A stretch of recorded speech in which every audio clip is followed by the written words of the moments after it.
Hai teman-teman, selamat datang di channel artikel YouTube. Channel pertama cerita Kenshin. Kali ini admin upload lagi ya. Makasih.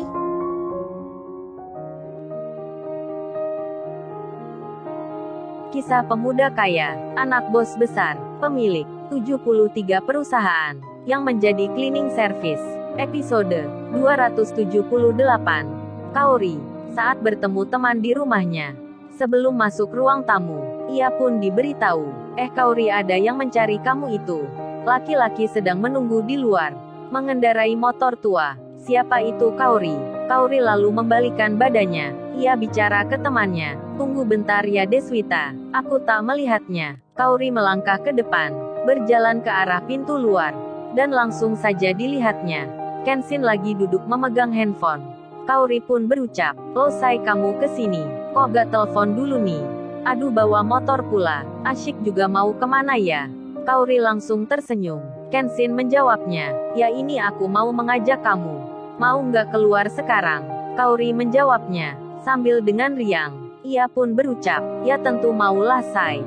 Kan udah lama, aku pingin naik motor, apalagi ini, Sabtu malam minggu. Kan asyik ya, tapi kamu masuk dulu. Aku lagi ada tamu, teman kuliahku, yang mengembalikan buku." Kaori saat itu melihat mobilnya Deswita, yang di dalam ada cowoknya.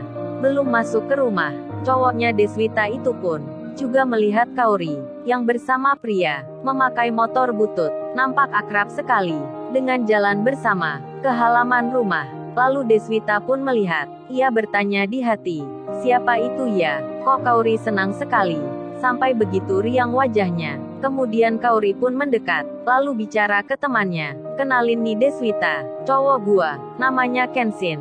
Kaori pun bilang, "Babe, lepas itu maskermu." Kenshin pun mengiyakan. Ia melepas maskernya. Deswita pun melihatnya. Dalam hatinya bicara, "Cakep juga nih cowok. Wajarlah Kaori suka, meski pakai motor butut." Lalu Deswita itu bicara, "Waduh, berarti kamu sekarang udah gak sendiri lagi ya? Sudah punya cowok?" Kaori menyahutnya, "Iya, ini Deswita, ini orangnya." Kenshin pun tersenyum.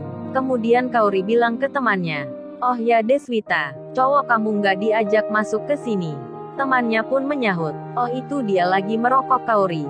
Lagian aku sebentar aja ke sini, cuman mengembalikan buku aja, kemudian keluar bersama dia." Kaori menjawabnya, "Oh gitu ya." Lalu ia pun bilang, "Kalau gitu masuk dulu nih.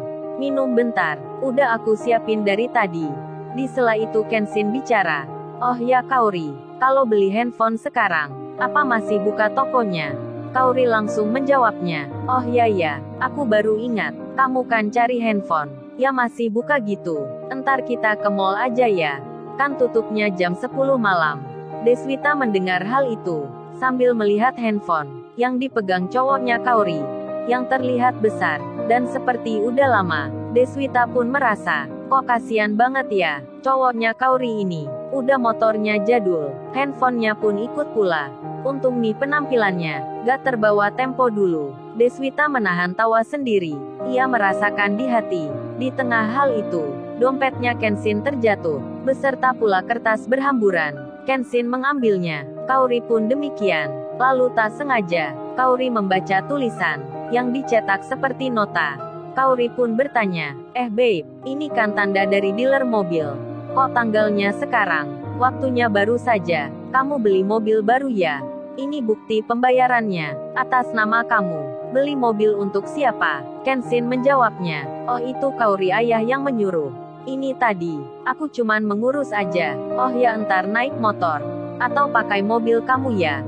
Kenshin terlihat seperti mengalihkan pembicaraan. Deswita, yang baru saja mendengar pembicaraan itu, menjadi bingung, karena cowoknya Kaori ini, yang dikiranya lelaki yang tak punya, tapi kok katanya baru membeli mobil. Bingung-bingung deh dirinya. Kemudian Kaori, yang ditanya Kenshin menjawab, "Ya tentu pakai motor lah Sai. Kan aku pingin jalan-jalan. Apalagi ini malam, kan enak kalau naik itu." Kaori tersenyum lagi. Deswita pun melihat temannya, yang nampak senang. Di lain tempat, si Iwan, kini jadi merasa deg-degan sekali. Jantungnya berdetak kencang, seakan mau copot saja. Karena hampir sampai ke rumahnya Ririn, si Iwan masuk ke nama jalan. Alamat rumah itu berada. Tak lama kemudian, dirinya pun sampai. Dengan pelan-pelan, diberhentikan mobil itu di samping rumah Ririn. Si Iwan mengetuk pintu. Beberapa saat berselang, ibunya Ririn yang keluar. Beliau langsung bilang, "Loh Mas Iwan, ayo mari silahkan masuk. Mari Mas Iwan duduk." Ririn, ini ada Mas Iwan kesini.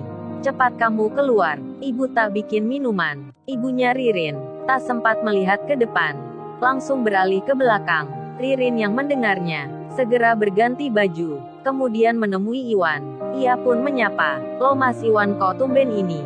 Malam-malam kesini, ada apa ya Mas Iwan?" Iwan pun menjawabnya, "Oh ini Mbak Ririn, maaf sebelumnya, nggak memberitahu dulu, itu Mbak aku mau nganterin." Iwan kemudian berhenti bicara, karena ibunya Ririn datang, sambil membawa minuman.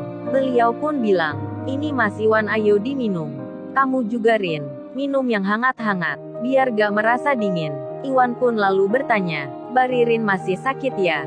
Ririn menjawabnya, "Nggak kok Mas Iwan, cuman udaranya aja dingin." "Oh ya tadi Mas Iwan, mau bilang ngantar apa ya?" Ririn bertanya. Ibunya masih di situ. Kemudian Iwan menjawabnya, "Oh ini Mbak Ririn, saya kesini mengantarkan mobil. Itu mobilnya ada di luar." Mendengar yang demikian, Ririn tak mengerti. Begitu pula dengan ibunya. Lalu Ririn bertanya, "Maksudnya apa ya Mas Iwan? Kok aku belum tahu ya?" Iwan pun menjawabnya, dengan bicara, "Oh ini Mbak Ririn, mobil yang ada di luar. Itu mobilnya Mbak Ririn. Baru saja tadi sama Kensin. Kita mengambil ke dealernya. Langsung saya antar ke sini." Sebelum Ririn bertanya, Iwan langsung menjelaskan lagi, "Oh ini Mbak, mobil ini, kata Kensin tadi, adalah hadiah perusahaan untuk Mbak Ririn." Lalu Iwan berdiri, "Ayo Mbak, itu mobilnya. Ditaruh di mana ya?" Ririn dan ibunya keluar, langsung saja memandang mobil baru berwarna putih, yang bertuliskan, "Mobil Pajero Sport Limited Edition." Ririn tak percaya, merasa haru jadinya. Begitu pula dengan ibunya, sampai ibunya Ririn bilang, "Loh Mas Iwan, apa ini mobilnya Ririn?" Iwan menjawabnya, "Iya Bu, benar. Untuk suratnya masih belum jadi. Menunggu beberapa hari." Kemudian ibunya Ririn bicara, "Tapi Ririn belum bisa mengemudi. Apa Mas Iwan mau mengajari?" Iwan pun menjawabnya, "Bisa-bisa Bu, saya mau." "Mbak Ririn gimana ya?" Ririn pun menyahutnya, "Iya Mas Iwan, makasih ya. Tapi apa saya nggak merepotin nanti ya?" Iwan menjawabnya, "Ya nggak lah Mbak, aku banyak waktu luang." Dan mereka pun berbicara tentang kapan waktunya. Bahagianya Iwan dipendam di malam itu. Inginnya berteriak, namun masih di rumah orang. Begitu pula Ririn dan ibunya, yang tak menyangka mendapat hadiah lebih dari dibayangkan. Mereka pun masuk lagi ke dalam. Iwan dijamu dengan makanan. Dan Sabtu malam itu adalah hari yang membahagiakan bagi mereka. Sementara Kensin sendiri kini bersiap menyalakan motornya. Kauri pun demikian. Untuk pertama kalinya, ia akan dibonceng di belakang oleh seorang laki-laki. Sambil tertawa-tawa, tersenyum-senyum, Kauri lalu duduk di motor butut yang di depannya ada Kensin. Mamanya pun melihatnya. Kauri lalu bilang, "Ma, Kauri berangkat dulu ya." Mamanya itu tersenyum sambil mengiyakan. Kemudian berangkatlah Kensin dan Kauri. Tepat saat itu, ada di jam 8 malam.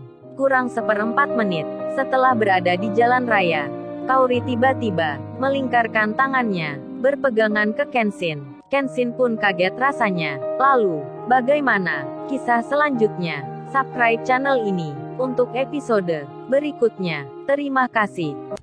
Jangan lupa ya guys, untuk kelanjutan ceritanya ada di Artikel YouTube. Jangan lupa subscribe ya guys, dan tekan notifikasinya